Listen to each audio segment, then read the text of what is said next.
Alors, on entend beaucoup parler de ça en ce moment. Il y a une vidéo d'Elle explique, un article de la presse qui pose la question, aller à l'université au Québec, là, en mai 2025, est-ce que ça vaut encore vraiment le coup? On va regarder ça ensemble, voir ce que les chiffres, les données récentes nous disent sur la valeur d'un diplôme universitaire, surtout côté salaire. Oui, c'est une excellente question. Parce que, bon, les statistiques, elles montrent encore que globalement, c'est avantageux financièrement d'aller à l'université, mais l'image est, disons, plus nuancée qu'avant.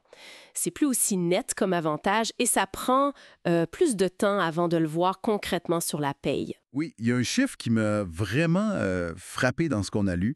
L'écart de salaire là, entre quelqu'un qui sort de l'université et quelqu'un qui a juste un secondaire ou moins. D'après l'Institut du Québec, en 2017 et 2023, ben, cet écart est passé de 81 à 60 60. C'est une grosse baisse, non? Comment ça s'explique si vite? Ah oui, c'est une baisse importante, effectivement. Et c'est même encore plus bas pour les hommes. Là, on tombe à 55. La raison principale, ben, c'est la grosse pénurie de main-d'œuvre qu'on a connue ces dernières années. Pour attirer du monde puis les garder dans des jobs souvent moins qualifiés, difficiles à pourvoir, les entreprises ont dû augmenter les salaires. Et ces salaires-là ont monté plus vite que ceux dans les professions qui demandent un diplôme universitaire. Pensez aux emplois dans les services pendant la pandémie, par exemple. C'est fou quand même. Et là où ça devient, ben, ça va un peu contre ce qu'on pense habituellement, c'est quand on regarde le salaire réel, celui qui est ajusté à l'inflation, là.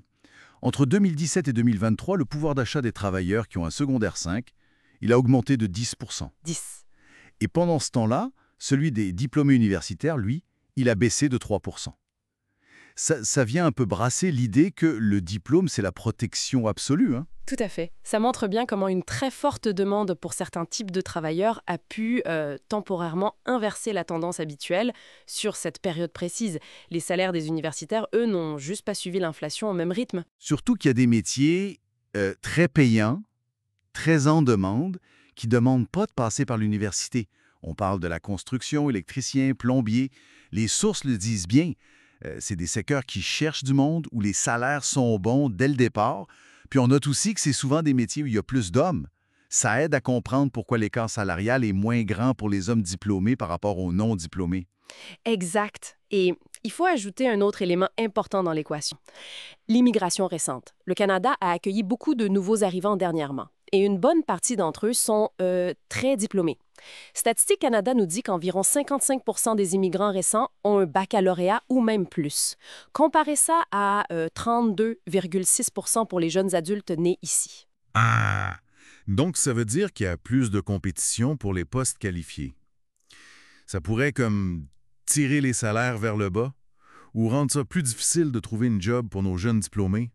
Ben, ça augmente certainement le nombre de travailleurs qualifiés sur le marché, oui. Faut nuancer un peu, par contre. Les données montrent que les personnes nées au Canada trouvent encore plus facilement du travail. C'est un autre débat, mais bon. N'empêche que cette hausse de l'offre de diplômés, ça joue, c'est sûr, sur la dynamique des salaires et de l'emploi pour ce groupe-là en ce moment. Et tout ça arrive dans un contexte économique là, en mai 2025 qui n'est pas évident.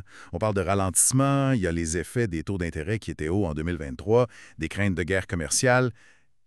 Comment ça affecte les choses? Ben, ça rend les employeurs plus frileux, plus prudents, l'embauche ralentit, et ça touche surtout les jeunes qui arrivent sur le marché du travail et les nouveaux immigrants aussi. Donc, trouver cette première bonne job bien payée après l'université, ben, c'est plus aussi facile ou aussi rapide que ça a pu l'être, mettons. OK. Donc, si on essaie de résumer un peu, si on cherche un gain d'argent rapide tout de suite, l'université, c'est peut-être pas le chemin le plus direct en ce moment, comparé à certains métiers techniques où ça manque de monde. À court terme, oui, on pourrait le voir comme ça. Mais c'est vraiment important de garder la perspective à long terme. Pour une carrière, pour les chances d'avancement, pour la flexibilité plus tard, un diplôme universitaire, ça reste généralement un très bon investissement, même en 2025. Il y a une idée intéressante qui est soulevée aussi. Est-ce que ce marché du travail plus difficile, ça pourrait, un peu comme un paradoxe, pousser certains jeunes à rester plus longtemps aux études? On a déjà vu ça ailleurs, non? Pendant des crises. C'est tout à fait possible, oui. Si c'est difficile de trouver une bonne job en sortant du secondaire ou du cégep, ben continuer à étudier, ça peut sembler une bonne stratégie. pour attendre que l'économie aille mieux, puis en même temps aller chercher plus de qualifications. On pourrait voir ça arriver plus souvent si le ralentissement économique continue. Et le gouvernement, dans tout ça, qu'est-ce qu'il en dit? Le bureau de la ministre de l'Enseignement supérieur, il semble surtout mettre l'accent sur le fait que le système québécois est accessible et qu'on valorise tous les parcours sans nécessairement pousser plus vers l'université qu'autre chose. Oui, ce qui peut se lire comme une reconnaissance que l'économie a besoin de toutes sortes de talents, de formations différentes, pas juste des universitaires. Bon, alors si on conclut. L'avantage de salaire immédiat de l'université, il a diminué ces dernières années. C'est un mélange de pénurie de main-d'œuvre dans certains jobs et de l'arrivée de beaucoup d'immigrants qualifiés. Mais la valeur à long terme, elle semble toujours là. Par contre, le contexte économique d'aujourd'hui, mai 2025, ça rend les choses plus compliquées pour trouver un emploi en sortant des études. Exactement. Et ça nous laisse avec une question pour réfléchir, peut-être. Si ce premier emploi payant, celui qu'on vise après l'université, est plus difficile à trouver ou prend plus de temps à arriver, comment ça pourrait changer, pas juste la décision de faire des études ou pas, mais aussi notre idée collective du bon moment pour commencer à travailler? Est-ce que ça pourrait modifier notre vision du rythme idéal entre les études puis le début de la carrière?